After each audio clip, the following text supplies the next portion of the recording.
pangalawang pagsusulit ay pagluluto. Pagluluto?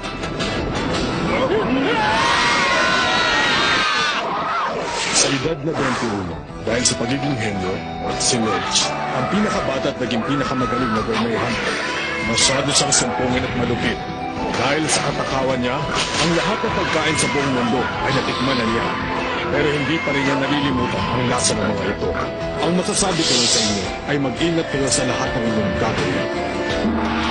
Ang susunod na pagsusulit, ang o-order ko sa inyo ay sushi! Ulitin mo yan! Kaparehin mo isa! Ulitin! Ulitin! Ulitin! Kaparehin ko yung una, ha!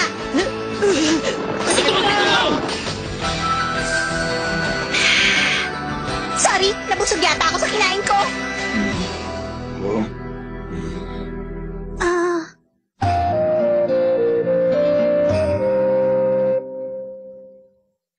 Pwede yun, ha? Seryoso ba siya? Huwag niyo sabihing ibabagsak niya tayong lahat. Isa itong malaking kalokohan. Hindi to totoo. Hindi maaaring tapos na ang pagsusulit. Ano naman yan? Hindi pwede to. Ang sabi ko'y wala akong pakialam. Basta sabihin mo na lang sa kinaukulan na lang na sinabi ko sa'yo. Hindi! Ang resulta ay Pagdating sa resulta. pagkain, nasisiraan talaga ng bait itong partner ko na si Mensch. Buhara! Mabuti pang tumahimik ka na lang dyan. Totoo kaya talaga ito? Sa akin pa rin ang huling desisyon sa pagsusulit nito. Bakit? May reklamo kayo? Hindi ako papayag. Ako rin, isa itong kalokohan. Babagsak niya tayo ng dahil lamang sa hindi tayo marunong magluto. Baka hindi ko mapigilan ang sarili ko sa baba ito. Naku, lagot. Sigurado itong isang malaking kaguluhan. Tama na! Basta hindi ko babaguhin ang aking desisyon. Dahil walang sino man sa kanila ang nakapasa sa pangalawang pagsusulit. Teka lang po, sandali. Bigyan niyo pa kami ng panahon. Ano ba ginagawa mong bata ka? Akin na nga yan! Kailangan ko pong makapasa sa pagsusulit na to dahil kailangan ko makita ang aking ama. Ganun ba? Pasensya ka na lang, bata. Pero alam mo naman na ako pa rin ang tagapagbigay ng pagsusulit, kaya ako lang ang makakasabi kung sinong nakapasa. Maliwanag na ba sa'yo yun, bata? Oo naman. Kaya nga bakit hindi mo pa kami bigyan ng isa pang pagkakataon sa pagsusulit? Kapag sinabi kong hindi, hindi. Kaya tapos na ang pagsusulit para sa taong ito. Ano bang hinihintay niyo? Magsiuwi na kayong lahat. Hindi ako makakapayag dyan. Hindi ko matatanggap ang sinabi mo. At uwi na lang isang talanan. Masyado naman yata madaling mapiko ng batang to. Ano?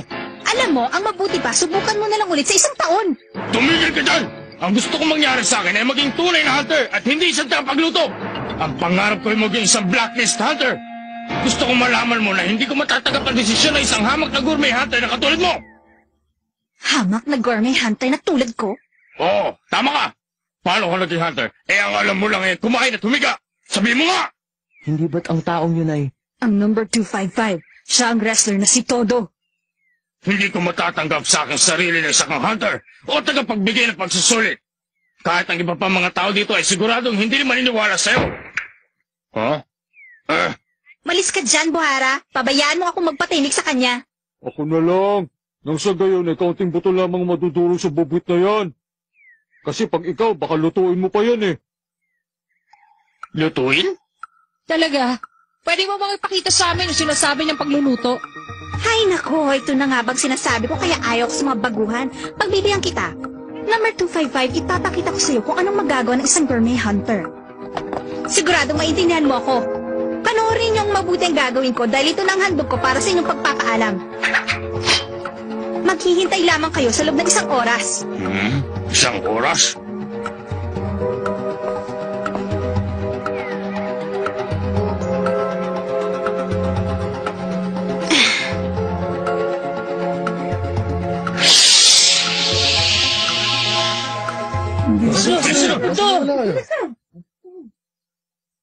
Lumilihis na yata ang takbo ng sitwasyon sa dapat itong puntahan. Lalo tuloy akong ginaganaang makita ang susunod na eksena. Ano ho ang gagawin natin? Ginabahan yata ako ng telepono, mukhang mainit ang kanyang ulo. Masyado talaga matigas ang ulo ng batang yan. Sana hindi niya baguhin ang kanyang desisyon ng walang magandang rason. Pero sa tingin ko po ay hindi yata patas ang desisyon na ginawa niya. Ang pagsusulit na yan ay para makita kung sino sa kanina ang malakas ng pakiramdam sa pamamagitan ng pagluluto. Oo, kaya alam mo, huli na lahat eh. Napakarami talaga matitigas ang ulo sa mga alaga nating hunter. Dahil sila namamahala sa pagsusulit, masyado nilang hinihipitan ng mga aplikante. Kung sa bagay, dati nagkaroon din ng pagkakataon na walang nakapasa dahil sa tagapagbigay ng pagsusulit. Pero sa pagkakataong ito, ang desisyon ni Mench ay nakikita kong problema.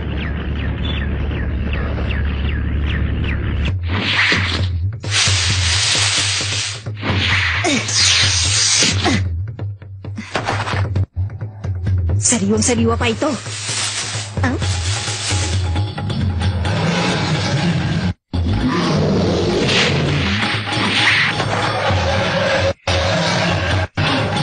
Ayos na! Tingnan nyo! Hindi ba... Malapit na umabot sa 1 oras? Nandito na ako! Piniikot mo lang kami sa sinasabi mo. Tingnan mo nga ang sarili mo. Wala ka naman dala. Saan ka ba nakatingin mataba ka? Ito ang sinasabi ko sa inyo. Huh? Teka, ano yan? Lumot yan ah! Pero hindi siya basta pangkaraniwan. Aba bata, ang galing mo naman. Alam mo kung ano to? Ano ka mo, lumot? Hindi ito isang ordinaryong lumot. Kapag tinadtad ito at ibinudbod sa mainit na kanin, sigurado kong magugustuhan ng lahat ng lasa. Ngayon, sino sa inyong mauunang tumikim? Ikaw? Inisulto mo ba ako? Bakit mo ko pakainin ng lumot? Ano ba akala mo sa akin? Ako na lang para walang away. Ngayon natin malalaman. Gon! Baka magrevolusyon ang tiyan mo! Alam ni Gon kung kaya na kanyang sikmura ang pagkain o hindi. Ano, pangit ba lasa? Huwag kang mayak. Pwede mo pang iluwa. Kung ganun, masarap. Hindi rin. Sabihin mo na kasi! Masarap ba yung kinakain mo? Hindi! Sumagot ka! Wala pa kasi ako nalalasahan na tulad nito eh. Kaya ang masasabi ko lang ay kakaibang kanyang lasa. Hindi na ako nagtataka kung nalilito siya sa lasa.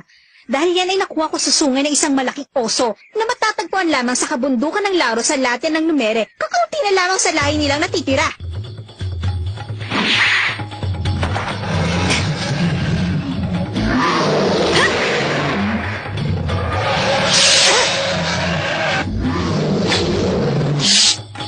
Bata, alam mo ba yan ang pinakabihirang putahe na kinababaliwan ng lahat ng mga gourmet hunters sa buong mundo? Kaya niyang patunayan na siya nga ang pinakamagaling na gourmet hunter. Teka lang, sandali. Ang sabi niya, pinuntahan niya yung Latyan. Hindi ba doon naubos ang halos kalahati ng mga aplikanteng kasabay natin? At hindi lang yan, nakabalik siya dito sa loob lamang ng 1 oras na wala man lang gasgas. Medyo mahusay siya, ha? Ngayon, meron na ba kayong ideya tungkol sa mga gourmet hunter? Kailangan ko matikman ulit para masabi ko kung anong lasa. Tumigil ka na nga nakakakain dyan, bata! Baka hindi mo alam kung gaano kahalaga yan! Wala akong pakailan kung paano kahalaga yan. Pagdating sa pagkain, ang iniisip ko lang ay malagyan ng aking sikmura. Ang mga gourmet hunter na tulad mo masyadong maarte sa panlasa ay nag-aaksiyalaman ng panahon at ginagamit ang pagiging hunter. Wala pala talagang kasing kitid ang isipan mo. Ano sabi mo? Kahit na sinasabi na hindi makapapayag ay babagsak mo ng ganun-ganun lang! Manda kang babae ka. Matapos ito ay kakalad ka rin kita papunta sa mga tagapamahala at sasabihin ko sa kanyang wala kayong karapatan dito. Gawin mo kung anong gusto mo. Tigil ka, babae! Ikaw?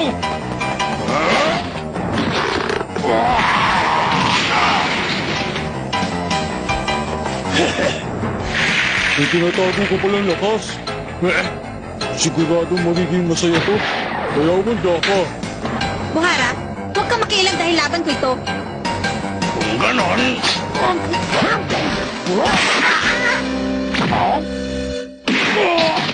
Ipagpipilitan mong sarili mo para maging isang blacklist hunter? Huwag mo nga akong patawanin. Pwede ba itigil mo ng kalokohan mo? Ang pinaka-importante sa lahat ay meron kang kakayahan sa pakikipaglaban. Panindigin mo ang pagiging hunter at masasanay ka rin dito. Miss Mench, itigil mo na yan.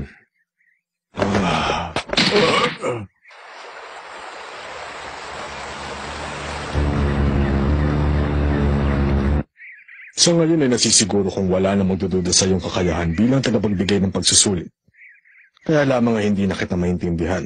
Alam kong wala akong karapatan na magsalita sa iyo tungkol sa pagsusulit, pero... Tumigil ka na nga dyan! Kahit sino pang makialam ay hindi ko na mababago ang desisyon ko sa pagsusulit na ito. Tignan mo, Hindi lamang simpleng lakas ng pangangatwa ang gusto kong makita sa binibigay kong pagsusulit sa kanila. Ang gusto kong malaman ay kung meron silang sapat na lakas na loob para humarap sa kahit anong kalaban. Pero Miss Mensch, masyado ko naman yata mahigpit kung wala kayo ipapasa sa kanila ni isa. Ha? Ayun, Yun. Tingnan mo nga naman.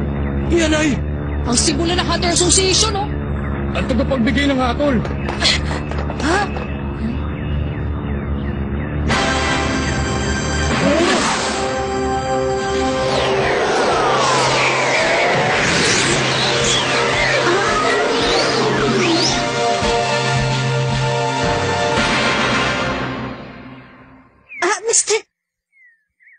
Mr. Chairman!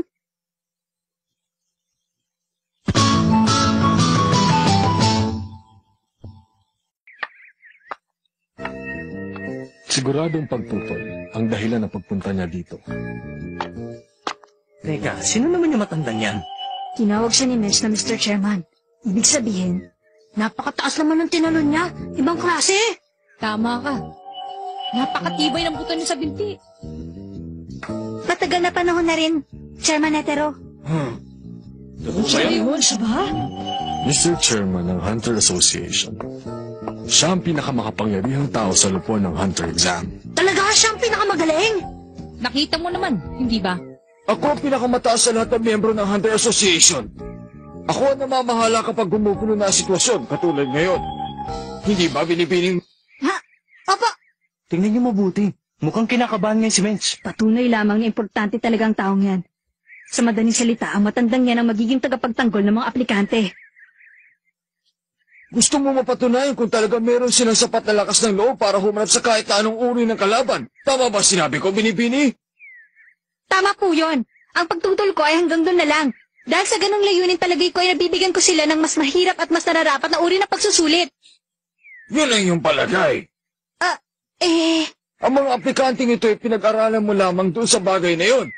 Pagkatapos umabot ka na kagad sa konklusyon. Sa madaling salita, ang konklusyon mo ay wala sa kanila nararapat. Hindi. Dahil ang iba po sa kanya ay masyadong minamalit ang mga Gourmet Hunter. Hindi ako nakapagpigil. Noong oras na yun ay mayroon ding nagbunyag ng formula sa lahat ng mga kalok sa pagsusulit kaya nainis ako. Kaya naman hindi ko napigilan ang aking sarili at yun ang naging desisyon ko. Kung ganun, sa madaling salita, ay alam mong hindi patas ang ginawa mong desisyon. Tama ba ako? Opo, pagdating sa pagluluto ay hindi ko mapigilan ang sarili ko. Kaya hindi po ako nararapat dito. Pasensya na. Napakatapat mo talagang bata. Ang nakikita ko sa iyo bilang tagapagbigay ng pagsusulit ay problema. Pero nauunawaan kita kapag tinitingnan kita bilang pinakamagaling sa lahat ng mga Gourmet Hunter. Dahil naipapakita mo ang tunay mong damdamin sa pagluluto, Iha. Mr. Chairman. May naisip ako. Ibigyan natin sila ng isa pang pagkakataon. At ikaw pa rin Binibining Mensch ang inaatasan kong sumuri sa kanila.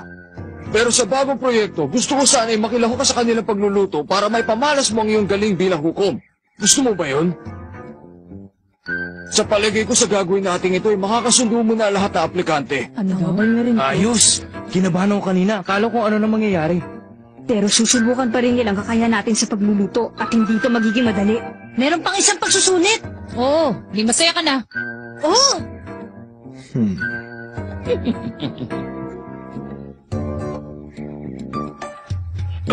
Mabuti na lang dumating ang matanda. Ngayon, anong ibibigay mo pagsusulit? Ano nga kayang maganda? Alam ko na. Ang susunod ay nilagang itlog. Ayos yan! Ang susunod daw ay... Nilagang ito? Mr. Chairman, maaari niyo po ba kaming dalhin sa bundok na yon? Yun lang ba? Aba, hindi yung magiging problema. Kailangan kong gawin ang lahat para makapasa sa pagsusulit na ibibigay niya.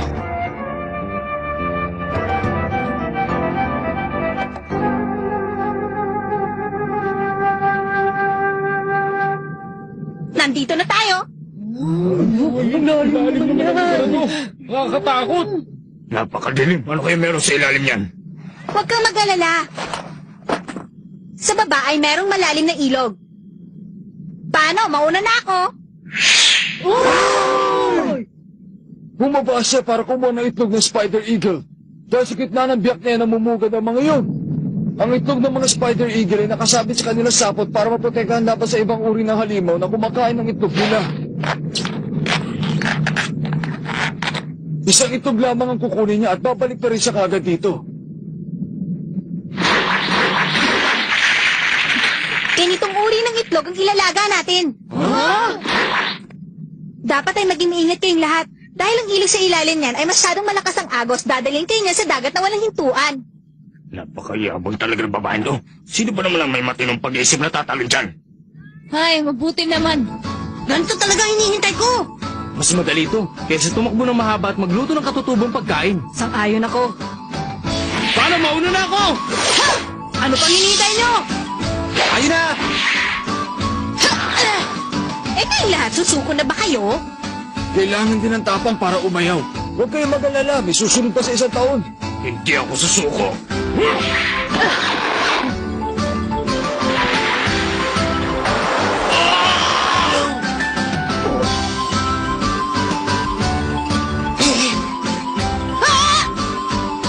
Sa akin na to, bata! Ano yun? Yung mga spider eagle! Tulungan niyo ako!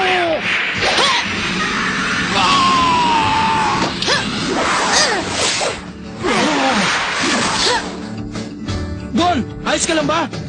Oh! Walang problema! Oh, Kakaiba naman yung batang yun. Bilib ako sa kanya. Kailangan mo ingat sa mga ginagawa mo. Ayos lang ako, Nyoryo! Tapos lang pagkuha niyo ng pagkain. Ngayon, ipakita niyo na sa akin ang mga nakuha niyong itlog. Isipin niyo na kung anong gusto niyong isipin. Basta ang itlog niya ay akin. Ang daya niya. Hindi ako papayag. Minahon ka lang dyan.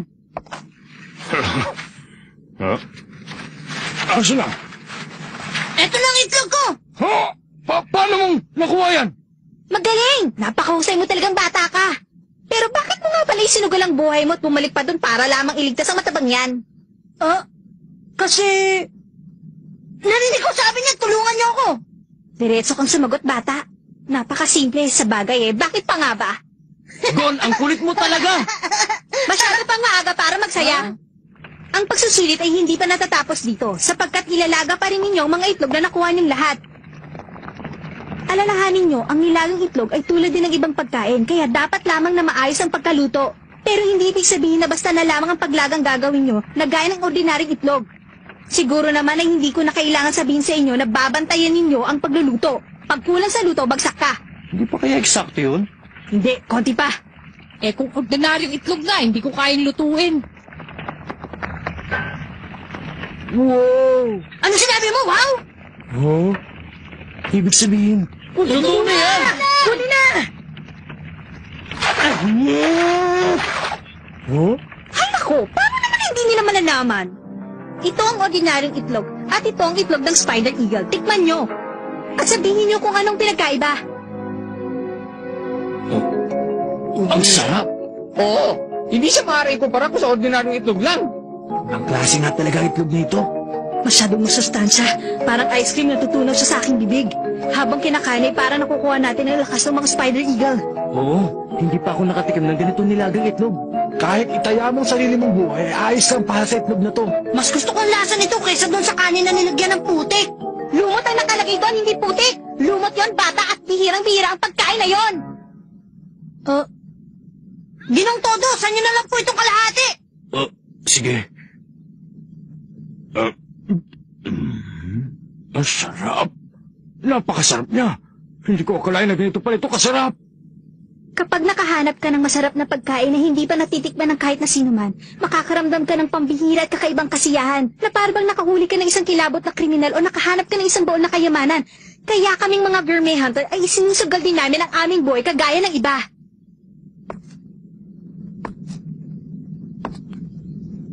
Babalik ako sa 1 taon. Ang galing mo naman! Nakakalimutan mo yata na ako ay isang henyong gourmet hunter. Kaya kailangan kong patunayan sa inyong lahat yon. Hindi ba, Chairman Netero? 42 tao ang nakapasa. Binabati ko kayo. Ang menu ni Menchi ay hanggang dito na lang. Yay!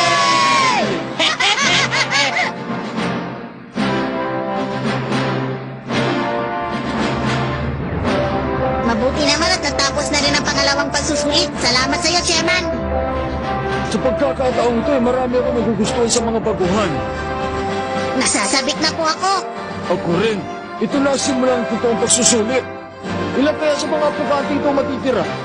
Hindi na talaga ako makapaghintay.